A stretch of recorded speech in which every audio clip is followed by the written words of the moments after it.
भगवत गीता को केवल धर्म ग्रंथ समझकर मत सुनिए, इसे अपने जीवन का आईना समझिए। भगवत गीता अध्याय 3 भाग 2। राजा जनक भी कर्म करते थे, तो हम क्यों नहीं? आज मैं आपसे एक सवाल पूछना चाहती हूँ। क्या आपने कभी सोचा है, अगर कोई व्यक्ति बहुत अमीर हो, उसके पास सब कुछ हो, उसे किसी भी चीज की कमी ना हो, तो क्या उसे काम करने की जरूरत है? शायद आप कहेंगे नहीं, अब उसे आराम करना चाहिए। लेकिन पता है, गीता हमें इससे बिल्कुल अलग बात सिखाती है। आज भगवान श्री कृष्ण जी हमें बताते हैं कि जिसके पास सब कुछ है, उसे भी कर्म करना चाहिए। क्यों? क्योंकि उसका कर्म सिर्फ उसके लिए नहीं होता, बल्कि पूरे समाज के लिए होता है। इसी को तो गीता में लोक संग्रह कहा गया है, यानी अपने कर्मों से समाज को सही दिशा देना। अब बात करते हैं कि राजा जनक कौन थे। राजा जनक कोई साधारण राजा नहीं थे। वे माता सीता के पिता थे। उनके पास अपार धन था, वैभव, सेना और महल भी था। अगर वे चाहते तो पूरी जिंदगी आराम से बिताते, लेकिन उन्होंने ऐसा नहीं किया। वे रोज अपने राज्य का काम करते थे, न्याय करते थे, प्रजा की समस्याएं सुनते थे, राज्य की व्यवस्था संभालते थे। और यह सब करते हुए भी उनका मन भगवान में लगा रहता था। यही कारण है कि भगवान श्री कृष्ण जी कहते हैं कि राजा जनक जैसे महापुरुषों ने कर्म करके ही सिद्धि प्राप्त की। ध्यान दीजिए, भगवान ये नहीं कह रहे हैं कि राजा जनक ने सब कुछ छोड़ दिया था। वे तो ये कह रहे हैं कि काम करते हुए भी भगवान को पाया जा सकता है। आज की जिंदगी में इसका क्या मतलब है? तो सुनिए।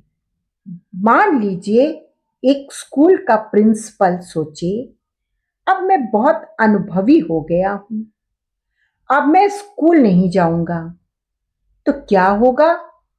धीरे धीरे शिक्षक भी लापरवाह हो जाएंगे, बच्चों की पढ़ाई खराब हो जाएगी, पूरे स्कूल का माहौल बिगड़ जाएगा। क्यों?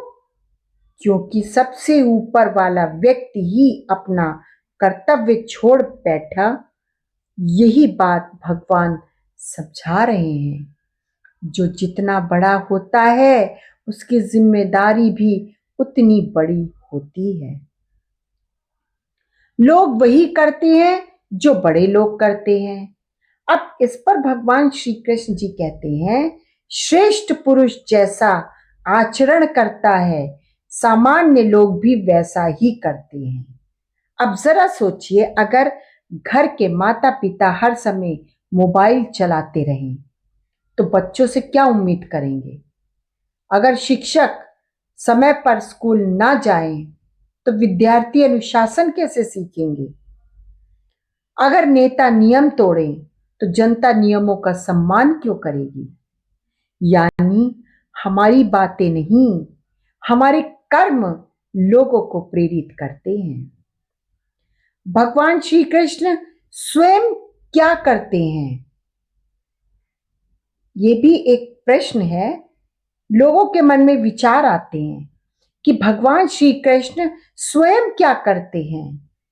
तो अब सबसे अद्भुत बात सुनिए कि भगवान श्री कृष्ण कहते हैं, अर्जुन, तीनों लोकों में ऐसा कोई काम नहीं है जिसे मुझे पाना हो। मुझे कुछ भी प्राप्त करना बाकी नहीं है, फिर भी मैं कर्म करता हूं। जरा इस बात की गहराई समझिए। भगवान को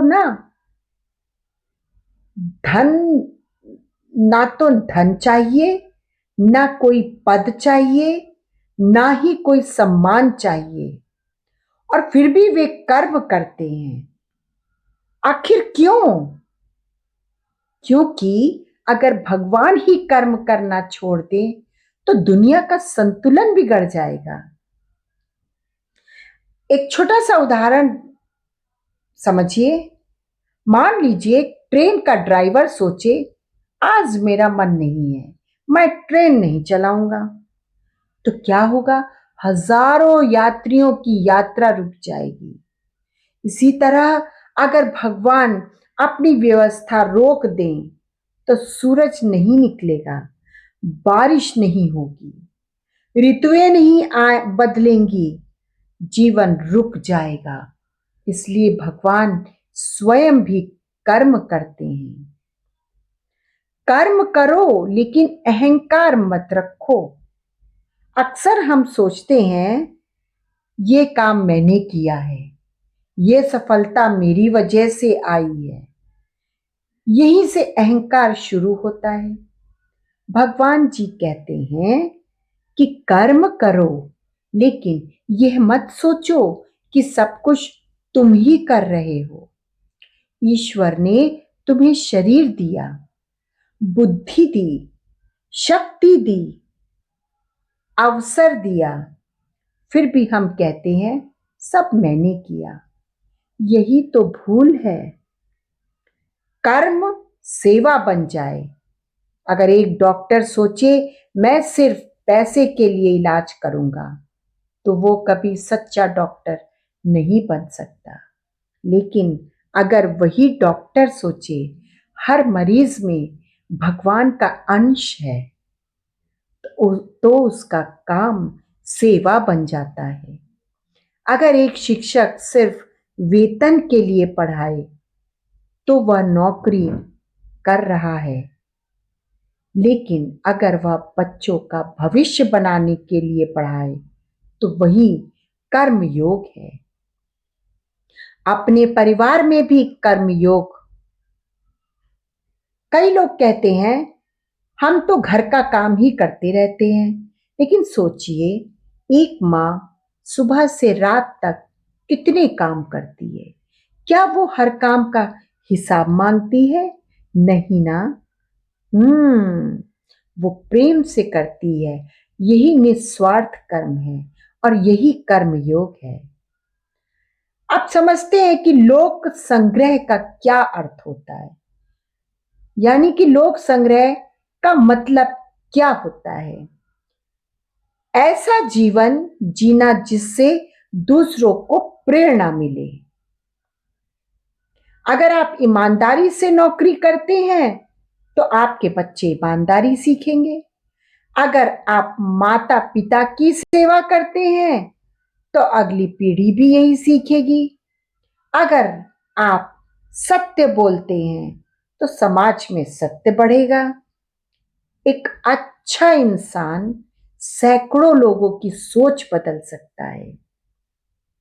आज का सबसे बड़ा संदेश ये है, आज सोशल मीडिया का समय है। लोग हमारी बातें कम, हमारे कर्म ज्यादा देखते हैं। अगर हम गुस्से की बात करेंगे तो गुस्सा फैलेगा। अगर प्रेम और सेवा की बात करेंगे तो प्रेम फैलेगा। इसलिए भगवान श्री कृष्ण जी कहते हैं, पहले स्वयं वैसे बनो जैसा समाज को बनाना चाहते हो। आज की 3 सबसे बड़ी सीख। पहली सीख, राजा जनक ने सिद्ध कर दिया कि संसार में रहकर भी भगवान को पाया जा सकता है। दूसरी सीख, जो जितना बड़ा होता है उसकी जिम्मेदारी उतनी बड़ी होती है। तीसरी सीख, अपने लिए नहीं समाज के लिए भी कर्म करो। यही लोक संग्रह है। आज रात सोने से पहले एक सवाल खुद से पूछिए, क्या मेरे आज के किसी काम से किसी दूसरे इंसान का भला हुआ? अगर उत्तर हाँ है तो समझिए आप कर्म योग के मार्ग पर चल रहे हैं, और अगर आपका उत्तर नहीं है तो समझिए चिंता मत कीजिए, आज से शुरुआत कीजिए, क्योंकि गीता कहती है महान बनने के लिए दुनिया छोड़ने की जरूरत नहीं है, बस अपने कर्मों को निस्वार्थ और ईश्वर को समर्पित करना सीखिए। जय कृष्ण। राधे राधे।